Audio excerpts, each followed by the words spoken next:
History was made on the Sunshine Ladies Tour when the iconic township of Soweto hosted its first ever women's professional golf tournament. The Joburg Ladies Open, the final event on this year's tour, was played at the newly revamped Soweto Country Club. The golf course has undergone a complete renovation that has seen the original Gary Player design upgraded by the Grand Slam golfer and his Gary Player design team, as well as a host of private and public sponsors who all threw their support behind this exciting project.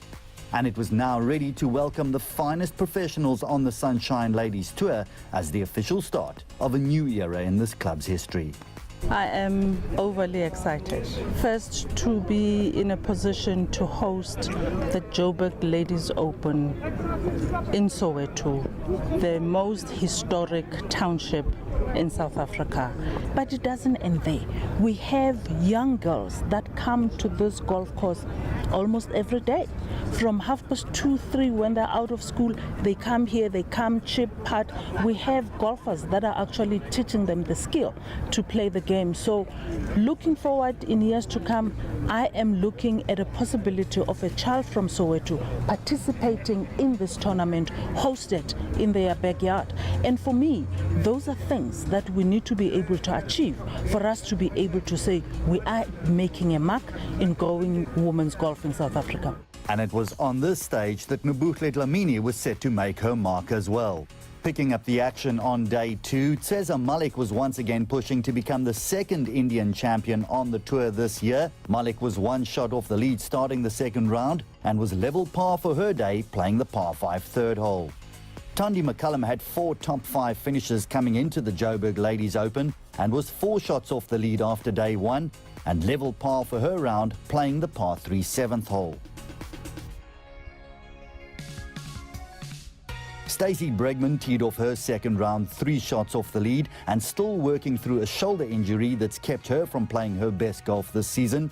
Lenanda van der Walt was hitting some good form coming into this event as she finished tied 13th in the Joburg Ladies Classic the week before. She was only 3 shots off the first round lead and level par for her second round playing the 7th. But the season so far has belonged to Nobuhle Dlamini. A win, 2 second places and a further 3 top 10s brought her to Soweto in dominant form. She was level par for the day playing the 3rd. Cassandra Hall was also in good form with a 5th place finish the week before her trip to Soweto. Unfortunately, she triple bogeyed the first hole, but after missing an eagle on the 3rd, would walk off with a birdie here. Brittany Faye Berger was in contention after an opening 74. She was 6 over for her round playing the 9th, but it's nevertheless been a steady season for her with 2 top 20 finishes.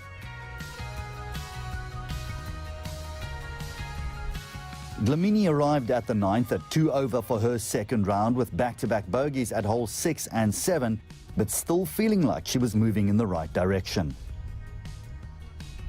I was better prepared today because I had the experience from playing yesterday.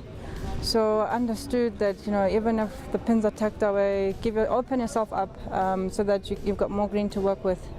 And the chipping was a lot easier today. I played different shots, a lot of different shots as well. Field shots looked much better. She missed out on a birdie at the 9th, but she said last season already that she'd stopped trying to be perfect on the golf course and was rather trying to play the same game that made her such a dominant force in the amateur ranks before she turned professional. Namibia's Bonita Bredenhaan was 4 shots off the lead at the start of day 2. She saved par here on the 13th on her way to a second round of 75 and a total of 7 over. Dlamini, meanwhile, was headed for an interesting back 9. It all started with this birdie on the 10th. She went on to double bogey the 11th before a run of magic midway through the back 9. Malik finished her second round with a birdie on the 18th and a 76 that put her in a share of 5th place on 5 over par for the tournament.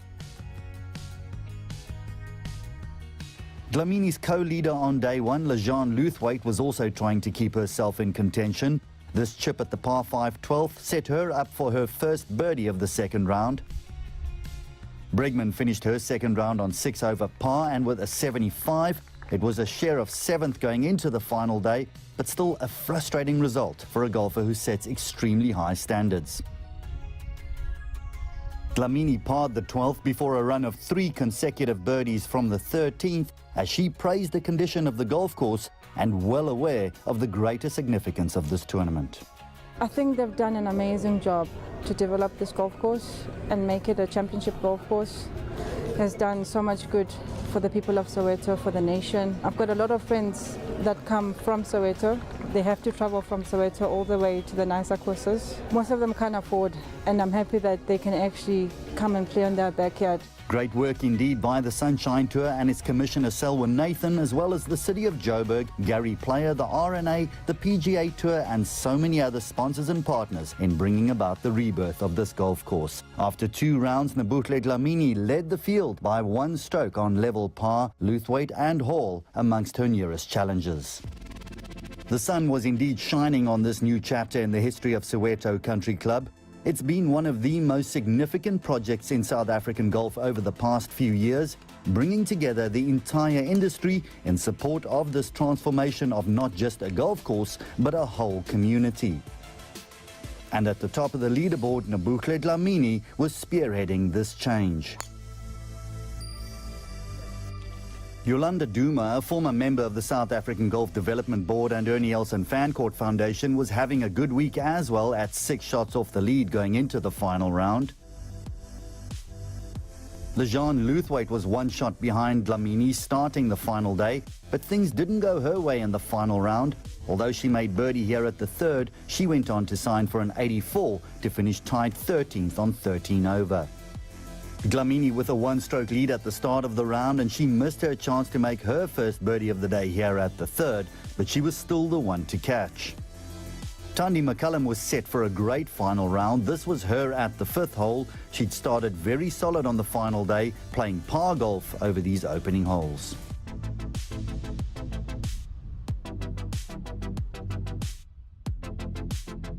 And par golf was also good enough to keep Dlamini at the top of the leaderboard. She made her 5th straight par of the round here at the 5th hole. Up ahead on the 10th hole, Duma was playing her way into the top 10. She turned 1 over for the day and would make par here to remain there. But it would be Laura Assad who'd make the biggest move up the leaderboard on the final day. This was her at the 17th after she'd come through the front 9 in 3 under and then started her back 9 with 2 birdies in her first 3 holes. McCullum was looking for a similar start to her back 9 after turning 1 over for her round, and the par 5 10th could spark something for her. Assad was looking to improve on her best finish of 8th in the Supersport Ladies Challenge this season, and she made par here at the par 3 17th. And McCullum took her birdie on 10 to keep her challenge on track.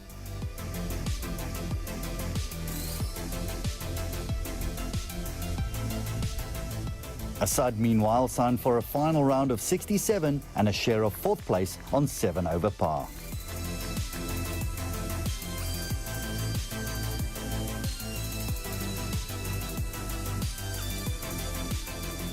A double bogey at the 8th and then a birdie at the 9th saw Dlamini turn in 1 over for her round, but she was back to level par with this birdie on the 10th and also the outright tournament leader.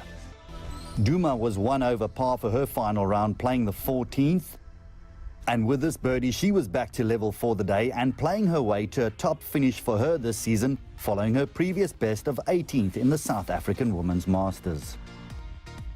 Cassandra Hall, here playing the 14th, was also pushing for a place near the top of the leaderboard. She'd signed for a closing 76 and would take sole 3rd place on 6 over par, which would be her best finish this season. But with a good crowd watching, Dlamini was still in control of this final round. After her birdie at 10, she'd birdied holes 12, 13 and then made birdie here at the 14th.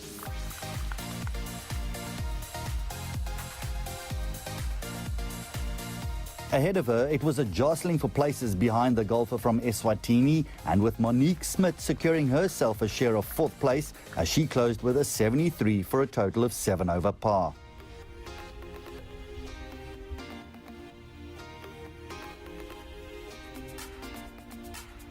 Duma bogeyed the last, unfortunately, but her 74 was good enough for a share of 6th place alongside Stacey Bregman on 8 over par.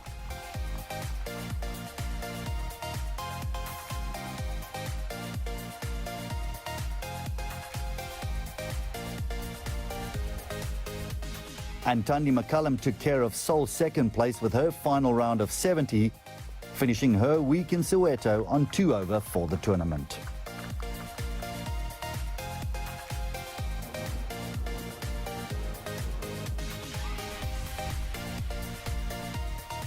All of which left Dlamini to wrap up her double of winning the Joburg Ladies Open and the Investec Property Fund Order of Merit. 2 putts for the win, she closed with a 70 to win by 4 shots on 2 under par.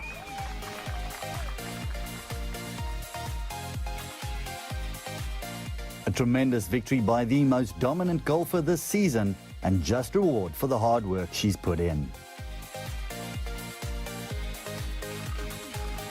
It's a massive victory for me. I didn't expect to win the Joburg Open, but I knew that I had put in quite some good work coming into the final.